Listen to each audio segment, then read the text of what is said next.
Hello friends, आपका बहुत-बहुत स्वागत है। आप लोग कैसे हैं? आशा है आप लोग बहुत ही अच्छे होंगे। तो चलिए आज हम लोग जो है मॉडर्न जो है हिस्ट्री में आज हम लोग जो है अध्याय जो है आपके 33 को देखने वाले हैं।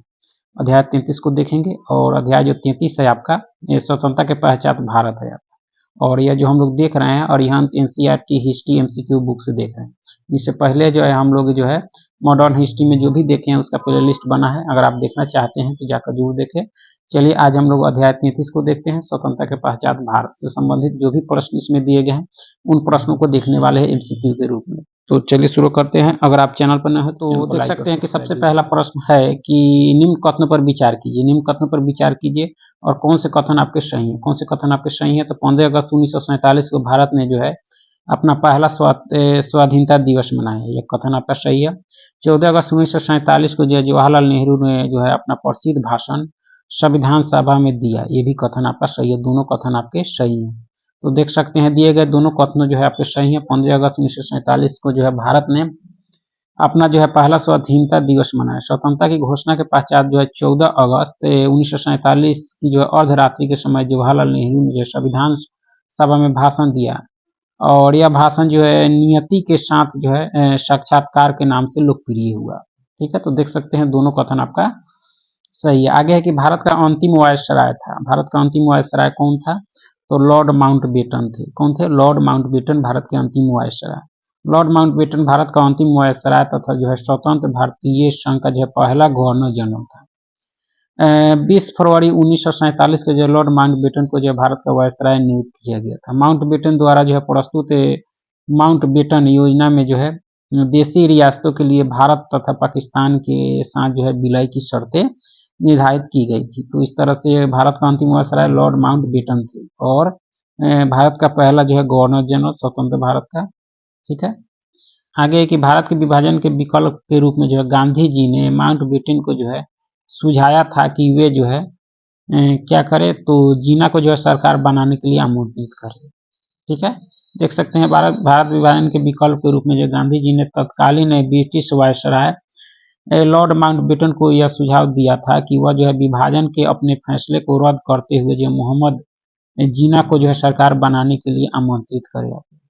ठीक है, आगे की सांप्रदायिकता के संदर्भ में जो किसने कहा था कि जो है निश्चित रूप से यह जो है हमारा दोष है और हमें जो है अपनी कमजोरियों का जो है दंड भुगतना होगा, यह कहा गया था जवाहरलाल नेहरू जी के द्वारा। ठीक है, सांप्रदायिकता के संदर्भ में जो 1946 में जवाहरलाल नेहरू ने जो अपनी पुस्तक भारत एक खोज में लिखा था कि निश्चित रूप से यह हमारा दोष है और हमें अपनी जो है कमजोरियों का दंड भुगतना होगा। किंतु ब्रिटिश अधिकारियों ने जो है भारत में तोड़फोड़ उत्पन्न करने के लिए सोच के जो है समझकर जो कुछ किया उसके लिए जो है मैं उन्हें क्षमा नहीं कर सकता, यह कहा गया था पंडित जवाहरलाल नेहरू जी के द्वारा आपका। ठीक है, आगे की रेड क्लिफ समिति जो है किस लिए नियुक्त की गई थी? यह की गई थी आपके भारत और पाकिस्तान के मध्य सीमाओं को निर्धारित करने के लिए। रेड क्लिफ अंतिम ब्रिटिश वायसराय लॉर्ड माउंटबेटन द्वारा जो है 30 जून 1947 को जो है भारत तथा पाकिस्तान के मध्य पंजाब और बंगाल में जो है सीमा निर्धारण के लिए जो है रेड क्लिफ समिति का गठन किया गया था। इस समिति को जो है पंजाब तथा बंगाल की जो है मुस्लिम तथा गैर मुस्लिम जनसंख्या के आधार पर जो है सीमा निर्धारण का उत्तरदायित्व दिया गया था। ठीक है, आगे की बंगाल के जो है तेभागा किसान आंदोलन की क्या मांग थी? तो यह मांग थी जमींदारों की जो है हिस्सेदारी को फसल के आधे भाग से कम करके 1/3 करना। ठीक है, बंगाल में जो है तेभागा किसान आंदोलन जमींदारी की जो है हिस्सेदारी को फसल के आधे भाग से कम करके 1/3 करने की मांग के साथ जो है 1946 में आरंभ हुआ। ठीक है, यह एक सशक्त जो है आंदोलन था जिसने जो है सरकार पर फ्लाइड कमीशन की सिफारिश के जो है आपके अनुरूप लगान की दर लागू करने के मुख्य जो है विषय बनाया है। इस आंदोलन के मुख्य नेता जो है कांपाराम सिंह तथा भुवन सिंह थे आपके। किसके? तेभागा आंदोलन बंगाल के जो किसान आंदोलन था। आगे के समय भारत की प्रथम जो और अंतिम आवश्यकता यह है कि इसे जो है एक राष्ट्र बनाया जाए। राष्ट्रवाद को जो है बढ़ावा देने वाली प्रत्येक चीज जो है आगे बढ़नी चाहिए और उसमें जो रुकावट डालने वाली प्रत्येक वस्तु को जो है समाप्त किया जाना चाहिए। हमने यही जो है कसौटी भाषाई प्रांतों के सवाल पर भी अपनाई है। यह कथन किसका है? तो वल्लभ भाई पटेल का। किसका है? सरदार वल्लभ भाई पटेल का। उपरोक्त कथन जो है सरदार जो है वल्लभ भाई पटेल ने भाषाई आधार पर प्रांतों की मांग को समाप्त करते हुए कहा था कि उनका मानना था कि स्वतंत्रता और विभाजन के जो है उपरांत जो है राष्ट्र के रूप में भारत की सबसे बड़ी चुनौती राष्ट्रवाद को बढ़ावा देकर जो है देश के एकीकरण के लक्ष्य को पूरा करना था। वे जो है उन बाधाओं को अमान्य बनाना चाहते थे जो राष्ट्र निर्माण की प्रक्रिया में बाधक है आपका। ठीक है, तो यह स्टेटमेंट किसका था? वल्लभ भाई पटेल का, लौह पुरुष। आगे के निम्नलिखित में से कौन जो है वर्ष 1948 में स्थापित जो है हिंद मजदूर सभा के जो है संस्थापक थे? तो अशोक मेहता, टी.एस. रामानुजम और जो है पी.जी. मेहता थे आपके। किसके? ये हिंद मजदूर सभा के संस्थापक।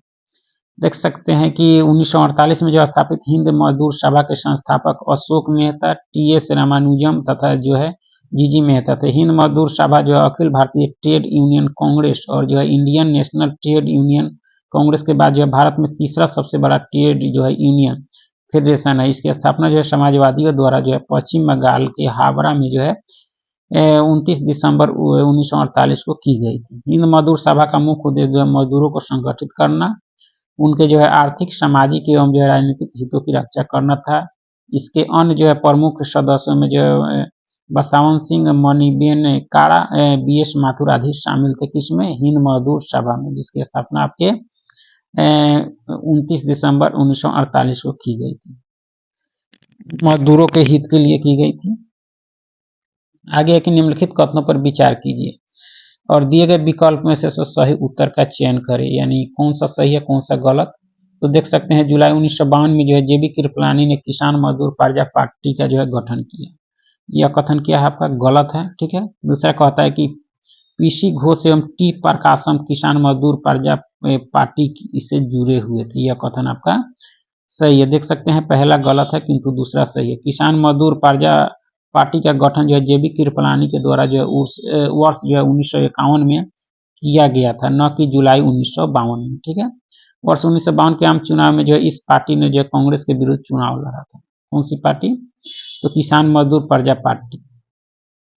पीसी घोष एवं जो है टी प्रकाशम किसान मजदूर प्रजा पार्टी से जो है जुड़े हुए प्रमुख नेता थे। किसान मजदूर प्रजा पार्टी का गठन जो है 1951 में हुआ था, जिसका जो है वर्ष 1952 में जो है सोशलिस्ट पार्टी में जो है विलय हो गया। जे.बी. कृपलानी जो है सोशलिस्ट पार्टी के विभाजन पर जो है प्रजा सोशलिस्ट पार्टी के अध्यक्ष बने। ठीक है, चलिए आगे है कि दिए गए कथनों पर विचार कीजिए और जो है उपयुक्त कथनों में से कितने कथन आपके सही हैं। तो देख सकते हैं कि पहला कथन है कि वर्ष 1952 में सरकार ने जो है आर्थिक विकास के लिए नीतियां बनाने के लिए जो है योजना आयोग का गठन किया। यह कथन आपका सही नहीं है आपका। ठीक है, पहला कथन सही नहीं। योजना आयोग की स्थापना 1950 में की गई थी। दूसरा है कि वर्ष 1956 में दूसरी पंचवर्षीय योजना तैयार की गई थी। यह कथन आपका क्या है? सही है। ठीक है, तीसरा है कि मीरा बहन मूल रूप से जो अमेरिकी महिला थी जो गांधी जी की शिष्य बन गई थी। यह कथन सही नहीं है। तो देखा जाए तो सिर्फ इसमें दूसरा कथन ही सही है। 1956 में दूसरी पंचवर्षीय योजना तैयार की गई थी। इस योजना में जो है इस्पात जैसे कि जो है भारी उद्योगों और विशाल बांध परियोजना आदि पर जो है सबसे अधिक बल दिया गया था।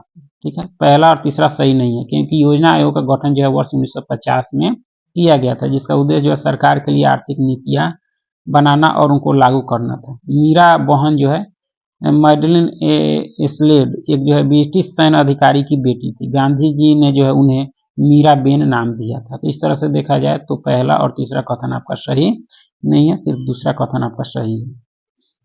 आगे के निम्न कथनों पर विचार कीजिए और उपयुक्त में से कौन से कथन आपके सही हैं। कौन से कथन सही हैं? तो वर्ष 1961 में बम्बई प्रांत को जो है मराठी और गुजराती भाषी दो अलग अलग प्रांतों में बांटा गया था। यह कथन आपका सही नहीं है।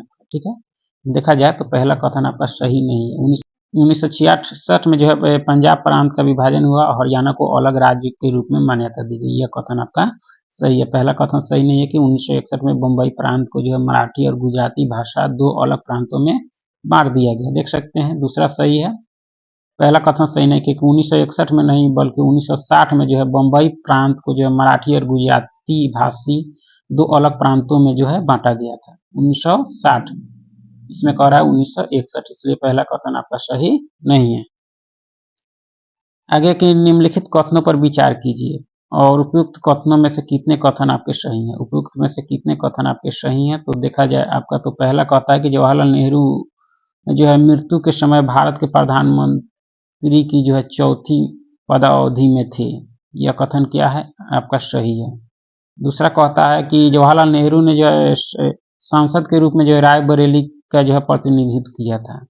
यह कथन क्या है, सही नहीं है, क्योंकि सांसद के रूप में रायबरेली से नहीं, आपके फूलपुर से उन्होंने नेतृत्व किया था। ठीक है, फूलपुर को जो है नेहरू का निर्वाचन क्षेत्र भी कहा जाता है। इस क्षेत्र से जो है जवाहरलाल नेहरू ने जो है वर्ष 1952, 57, 62 में लोकसभा चुनाव जीता था। तो दूसरा कथन आपका सही नहीं है। भारत के प्रथम गैर कांग्रेसी प्रधानमंत्री वर्ष 1977 में जो है पद पर नियुक्त किए मोरारजी देसाई। यह कथन आपका सही है। ठीक है, देख सकते हैं जवाहरलाल नेहरू मृत्यु के समय भारत के प्रधानमंत्री की जो है चौथी पदावधि जो है 1947 से 52, 52 से 57, 57 से 62 और 62 से 64 में थे। ठीक है, नेहरू जी पहली बार जो है 15 अगस्त 1947 को भारत के प्रधानमंत्री बने थे। ठीक है, हालांकि ये स्वतंत्रता प्राप्ति के पूर्व भी जो है अंतरिम सरकार में प्रधानमंत्री थे। यह पुनः जो है वर्ष 1952 में भारत में हुए आम चुनाव के बाद जो है प्रधानमंत्री बने, जिसका जो है कार्यकाल वर्ष 1952 से जो है 1957 तक था। ठीक है, 24 मार्च 1977 को जो है जनता पार्टी के प्रथम गैर कांग्रेसी प्रधानमंत्री मोरारजी देसाई बने। कथन 2 सही नहीं है, क्योंकि जवाहरलाल नेहरू ने जो है सांसद के रूप में जो है रायबरेली का नहीं बल्कि फूलपुर का जो है प्रतिनिधित्व किया था। फूलपुर को जो है नेहरू का निर्वाचन क्षेत्र भी कहा जाता है। इस क्षेत्र से जो है जवाहरलाल नेहरू ने वर्ष 1952, 57 और 62 में लोकसभा चुनाव जीता था आपका। ठीक है,